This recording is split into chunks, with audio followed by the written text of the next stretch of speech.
শ্রীরামকৃষ্ণের ১৯১তম জন্মতিথি ঘিরেও রাজনৈতিক কাজিয়া। স্বামী রামকৃষ্ণ পরমহংসজিকে ওর জন্মজয়ন্তীতে শ্রদ্ধাঞ্জলি। অধ্যাত্ম আর সাধনাকে জীবন শক্তি রূপে স্থাপিত করেছিলেন উনি। এর ফলে যুগে যুগে মানবতার কল্যাণ সাধিত হয়ে চলেছে। ওর বিচার আর বার্তা সব সময় প্রেরণার পুঞ্জ। এক্স হ্যান্ডেলে পোস্ট করেছেন প্রধানমন্ত্রী নরেন্দ্র মোদী।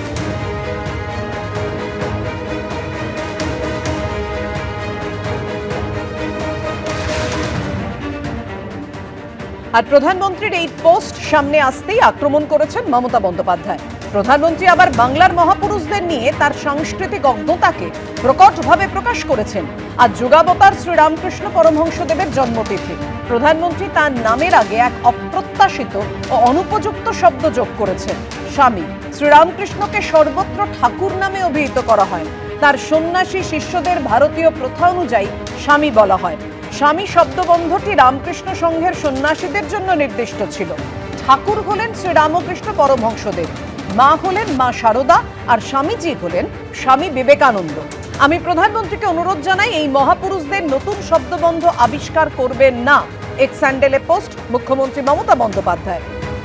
মুখ্যমন্ত্রী মমতা বন্দ্যোপাধ্যায়ের সেই পোস্ট রেখেছি আপনাদের সামনে।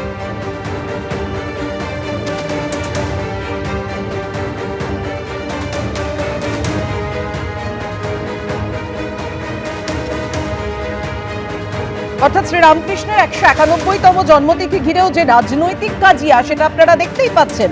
ভোটের দিনক্ষণ ঘোষণার আগেই স্বামী রামকৃষ্ণ পরমহংস জিকে ওর জন্ম জয়ন্তীতে শ্রদ্ধাঞ্জলি।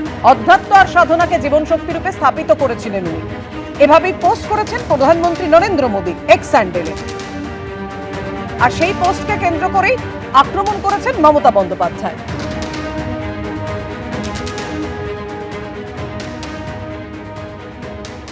আর প্রধানমন্ত্রীর পোস্ট নিয়ে কি বলেছেন কুণাল ঘোষ? স্বামী রামকৃষ্ণ পরমহংস। প্রধানমন্ত্রী পোস্টে লিখেছেন, স্বামী শব্দটি এখানে ব্যবহারের নয়। বিজেপি জানে না ঠাকুর শ্রী শ্রী রামকৃষ্ণ পরমহংসদেবের শিষ্য ছিলেন স্বামী বিবেকানন্দ। প্রধানমন্ত্রী আর বিজেপি বাংলা এবং বাংলার প্রণম্যদের সম্পর্কে জানেন না। ধারাবাহিক ভুল চলছে। অবিলম্বে পোস্ট সংশোধন করুন প্রধানমন্ত্রী।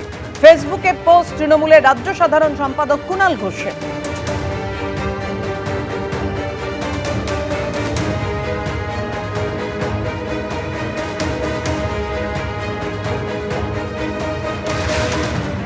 শ্রী শ্রী রামকৃষ্ণের ১৯১তম জন্মতিথিতে এই যে রাজনৈতিক কাজিয়া, সেই প্রসঙ্গে দিলীপ ঘোষের কি মন্তব্য দেখুন।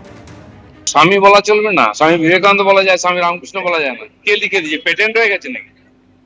সারা ভারতবর্ষে যারা আমাদের যুগপুরুষ আধ্যাত্মিক পুরুষ তাদেরকে স্বামী বলা হয়।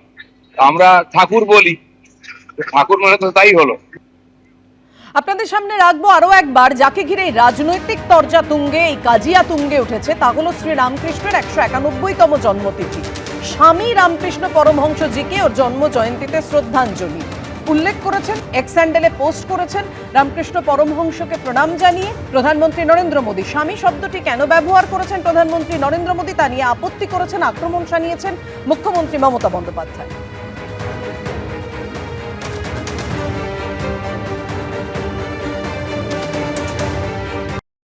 বিজেপির বাংলার মাটি সম্পর্কে এবং বাংলার মনীষীদের সম্পর্কে যে কোনো আইডিয়া নেই, সেটা তো আজকে প্রথম নয়, ২০২১ থেকেই আমরা দেখছি।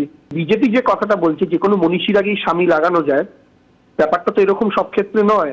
যেমন ধরুন, নেতাজি আমরা সব ক্ষেত্রেই লাগাতে পারি। নেতাজি কথার অর্থ কি? নেতাজি কথা মানে হচ্ছে নেতা বাবু, বাংলায় করলে হয়। নরেন্দ্র মোদীর আগেও লাগানো যেতে পারে, কারণ তিনিও নেতা, রাজনৈতিক নেতা। কিন্তু আমরা কি লাগাই?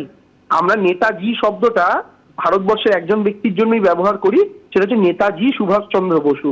তেমনি স্বামী বিবেকানন্দ, বিবেকানন্দের আগে স্বামী শব্দটায় বাঙালি এবং ভারতবাসী পরিচিত। আর তেমনি শ্রী রামকৃষ্ণ পরমহংসদেব, রামকৃষ্ণ দেবের সঙ্গে পরমহংস, শ্রী শ্রী রামকৃষ্ণ পরমহংস কথাটা পরিচিত। আসলে তারা যে বাংলাকে চেনেন না, বাংলাকে জানেন না, সেটা প্রতি মুহূর্তে ফুটে ওঠে।